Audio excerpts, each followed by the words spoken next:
అందరికీ నమస్కారం అండి. ఈరోజు మనం గోపుచర్ల గ్రామంలో బస్ స్టాండ్లో వేసవికాలం సందర్భంగా ఉచిత మజ్జిగ చలివేదన ఏర్పాటు జరిగింది.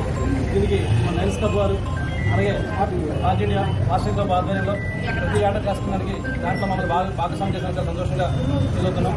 అదేవిధంగా ఇటువంటి సేవా కార్యక్రమం మరెన్నో చేయాలని వారికి భగవంతుడు ఆ శక్తి సామర్థ్యాలని మనస్ఫూర్తిగా కోరుకున్నాను. అదేవిధంగా మన స్కూల్ సంఘమిత్ర విద్యాలయ సంస్థ వారు కూడా ఈ సంవత్సరం ఉచిత యోగా, చెస్, వాలీబాల్ శిక్షణ చేస్తున్నారు. వేసవికాలంలో పిల్లలు ఖాళీగా ఉంటారు కాబట్టి ఈ సెల్ ఫోన్లు, టీవీలు చూసేదానికంటే ఇది ఏదైనా ఒక స్కిల్ డెవలప్మెంట్ చేసుకోవడం మంచిది కాబట్టి అందరూ కూడా పిల్లల్ని జాయిన్ చేసి దగ్గర నేర్పించవలసిందిగా కోరుకుంటున్నాం. Thank you.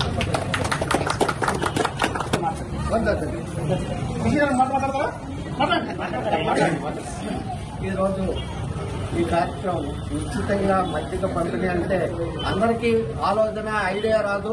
ఎంత డబ్బున్నా ప్రజాసేవకి అంకితంగా మన సంఘమిత్ర స్కూలు, లయన్స్ క్లబ్, ఇంకా మేనేజ్మెంట్ దాతలు అందరూ కూడా ఇక్కడ ఎంతో సంతోషంగా ఈ కార్యక్రమానికి మన ఎస్సీ గారు, సిఏ గారు ఎన్నో పనులన్నీ పక్కబెట్టుకుని పక్కన పెట్టి ఈ కార్యక్రమం ఎంత ఘనంగా చేసినందుకు వారికి నా శుభాభివందనములు. అలాగే మన సంస్థ వారికి అందరికీ నమస్కారాలు. ఇక్కడ వచ్చిన పెద్దలకి అందరికీ నమస్కారములు, శుభాకాంక్షలు.